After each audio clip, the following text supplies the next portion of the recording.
Dr. Vinod Pankaj Mishra and you are welcome in my YouTube channel Pankaj Institute of English. So dear friends, I am here with English speaking practice sentences. यदि आप भी इसी प्रकार से English सीखना चाहते हैं, इस प्रकार के सेंटेंस को कैसे इंग्लिश में बोलते हैं और या इनका कैसे ट्रांसलेशन होता है, और आपने अभी तक हमारे चैनल को सब्सक्राइब नहीं किया तो प्लीज़ इसे सब्सक्राइब करिए, बेल आइकॉन को प्रेस करिए ताकि इस प्रकार के वीडियो जब भी अपलोड हों तो उनका नोटिफिकेशन आप तक पहुंच सके। आज जिन सेंटेंसेस को हम बता रहे हैं वो इस प्रकार से है। वो तो जानता भी नहीं, क्या आप वहाँ पर हो, ऐसा क्यों होता है, देखो मैं कैसे कार चलाता हूँ, 2 और 2 4 होते हैं, काल करे सो आज कर, वह एकदम अचानक आया, आपने उसे सूचित क्यों किया, पानी 100 डिग्री सेल्सियस पर उबलता है, वह पढ़ाई में रुचि नहीं लेता है, क्या आप उस पर विश्वास करते हैं, सच बात तो यह है कि मुझे भटकाओ मत, एक बार और सोच लो। तो ये है, इसी प्रकार के सेंटेंस हम डिफरेंट कंडीशंस में यूज करते हैं। जैसे कई बार बोलते हैं कि क्या आपने उसको देखा है, या वो जानता है कि वह कहाँ पे है, तो हम कहते हैं कि वो तो जानता भी नहीं। तो वो तो जानता भी नहीं, इसको इंग्लिश में बोलते हैं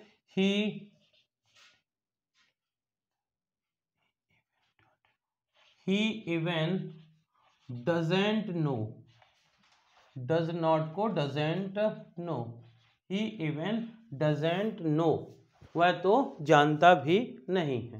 नेक्स्ट सेंटेंस लिखा है, क्या आप वहाँ पर हो। कभी कभी हम कई बार ऐसे फ़ोन करते हैं किसी को ये कंफर्म करने के लिए, एक ही स्थान पे जब जाना होता है तो क्या वह व्यक्ति वहाँ पे पहुँच गया है, तो हम कभी पूछना चाहते हैं क्या आप वहाँ पर हो, तो इसको इंग्लिश में बोलेंगे आर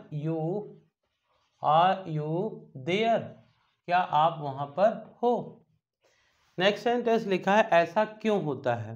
डियर फ्रेंड्स, कुछ चीज़ें ऐसी हो जाती हैं कि हमको सोचने पे मजबूर होते हैं कि ऐसा क्यों होता है। तो यदि हमको इसको बोलना है इंग्लिश में तो बोलेंगे why does it happen, why does it happen.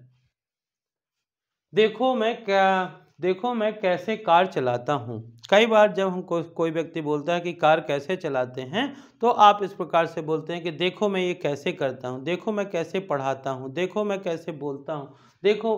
तो यदि बोलना है कि देखो मैं कैसे कार चलाता हूँ, तो इसको बोलेंगे सी how I drive car, C how I drive car, देखो मैं कैसे कार चलाता हूँ। नेक्स्ट सेंटेंस लिखा हुआ है, 2 और 2 4 होते हैं, इसको इंग्लिश में बोलते हैं 2 and 2 make 4, 2 and 2 make 4, 2 और 2 4 होते हैं।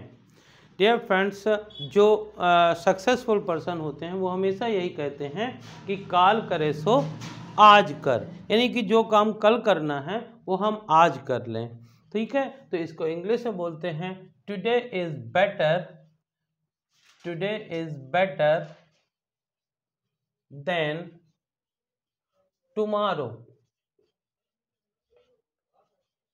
Today is better than tomorrow, काल करे सो आज कर। वैसे भी कहते हैं किसी काम को करने के लिए सबसे अच्छा समय राइट नाउ, तुरंत होता है।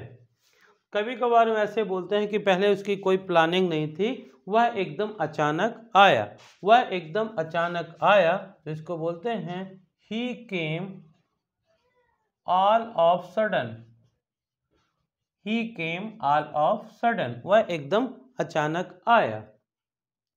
आपने उसे सूचित क्यों किया। कई बार ऐसे इस प्रकार से बोला जाता है कि उसको नहीं बताना है और कोई बता देता है तो पूछते हैं कि आपने उसे सूचित क्यों किया। Why did you inform him?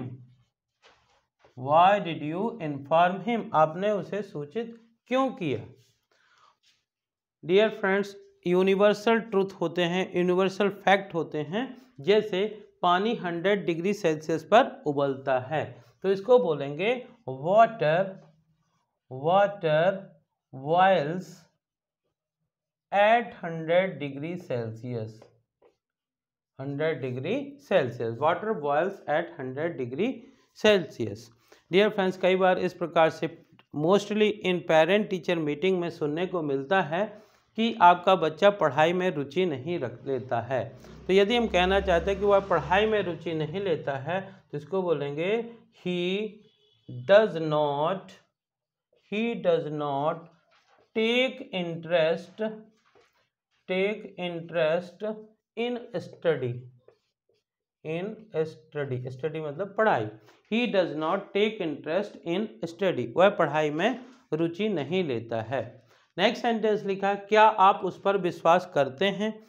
कई बार इस प्रकार से देखा जाता है कि कोई व्यक्ति किसी को सब कुछ दे देता है और तब पूछते हैं क्या आप उस पर विश्वास करते हैं। तो इसको बोलेंगे डू यू बिलीव हिम। क्या आप उस पर विश्वास करते हैं। सच बात तो यह है कि, तो कई बार किस प्रकार से तो बोलते हैं कि इसको इंग्लिश से बोलते हैं as a matter of fact.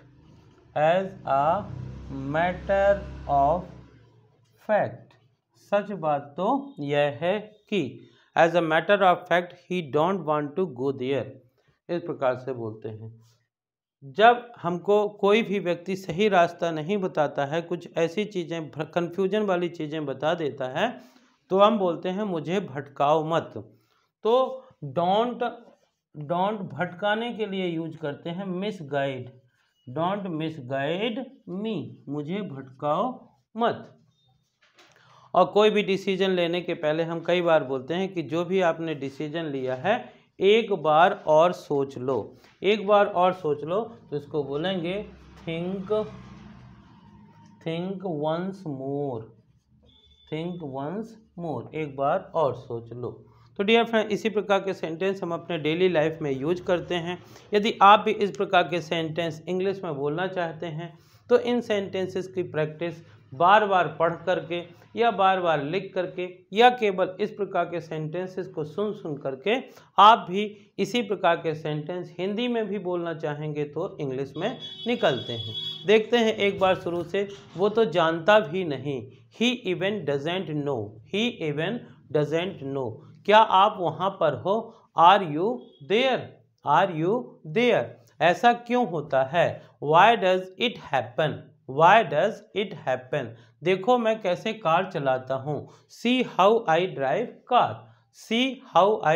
Car. 2 और 2 4 होते हैं।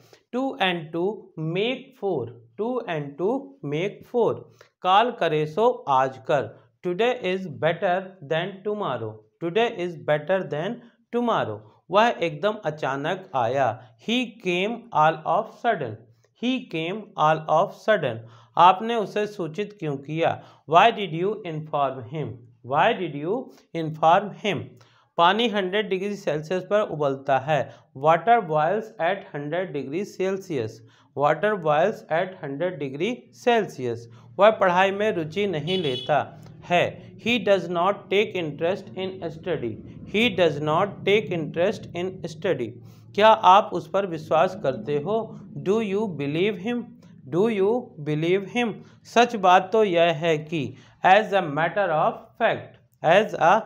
ऑफ फैक्ट मुझे भटकाओ मत। Don't misguide me. एक बार और सोच लो। Think once more. तो डियर फ्रेंड्स, आप भी इसी प्रकार के सेंटेंस अपने डेली लाइफ में यूज करिए और आई होप कि आपको इस प्रकार के सेंटेंस पसंद आए होंगे। यदि पसंद आए हों तो इन्हें ज़्यादा से ज़्यादा लाइक करिए, शेयर करिए और यदि आप चैनल के लिए नए हैं तो प्लीज़ इसे सब्सक्राइब करिए, बेल आइकन को प्रेस करिए ताकि इस प्रकार के वीडियो आप तक पहुंच सकें। Thank you for watching.